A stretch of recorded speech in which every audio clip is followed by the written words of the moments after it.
Let's start with your reaction to the passage of the Respect for Marriage Act. Tell us about that. Well, today's just a wonderful day because I know that families all across Arizona are feeling a sigh of relief, knowing that their marriages are safe and that they can take care of their kids and their families in the future. I'm really proud of the bipartisan work that we did to ensure that families of all types, whether they're heterosexual families or same-sex families or interracial families, now have the security and protection to know that they'll be protected. Yeah, that was really a preemptive move with the conservative majority of the Supreme Court overturning Roe, abortion rights in Arizona in the state court of appeals today. How do you want this to go?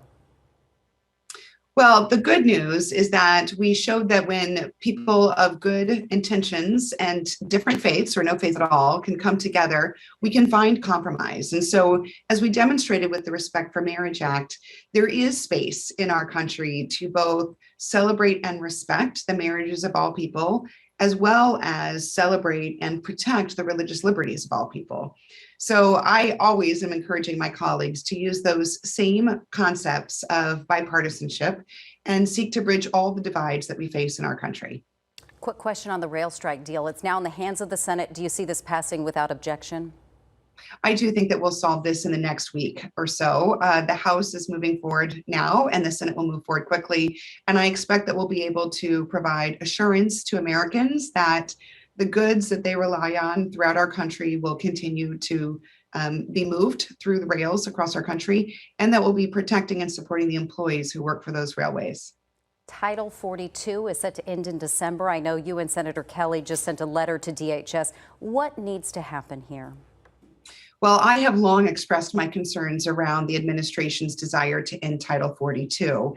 And I've said that we're already facing a very severe crisis on the border down in, of course, in Arizona, as we experience every day. Other parts of the country don't actually experience the same kind of crisis that we do.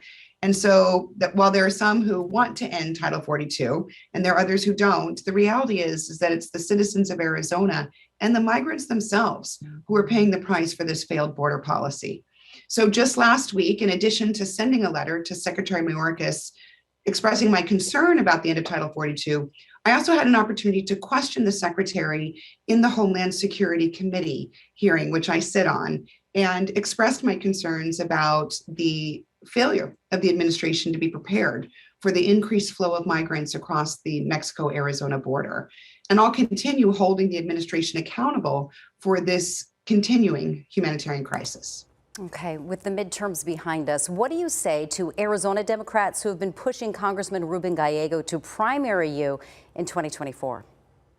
Well, I'll say what I always say to folks, which is as Arizona's senior senator, I'm going to get up every day and go to work and do exactly what I promised to do when I was elected, which is deliver results for families all across our state. And in the last 2 years, I've been able to deliver significant results with bipartisanship that's almost unheard of in the United States Senate, from passing our historic infrastructure law, which I wrote, to passing historic legislation on gun violence and mental health protection, which I spearheaded with my colleague Chris Murphy and Senator Tillis and Senator Cornyn of Texas, to ensuring that we pass the Chips and Science Bill to protect semiconductor manufacturing in Arizona, and of course, just to last night's major victory protecting marriages across our country. I'd say the proof is in the pudding, and I'm just going to keep doing the work that I promised to do for Arizonans. Are you concerned at all about 2024? I'm always concerned about the work I'm doing right now. And so what I'll tell folks in Arizona is that while we had a big victory last night, I got up this morning and immediately started working on the challenges we have left for this year. We still have to pass our defense budget bill to ensure that we're paying our military men and women and preparing for our national defense. And we still have a budget to pass this year. So I'm 100% focused on getting those bipartisan accomplishments done before the end of the year. And I'll leave the punditry and the talking heads to other people. Will you be here Tuesday for President Biden's visit to the Valley? I'll be in the United States Senate working on legislation on Tuesday. Okay. Quick last question. Kari Lake is still refusing to concede. What would you tell her? Arizonans had another election where we can celebrate that each of us exercised our democratic values and voted for the candidate that we preferred. And like all of our elected officials across Arizona, I have confidence in our county and our state elections departments. And I'm looking forward to working with all of the folks who were reelected in Arizona and those who were newly elected.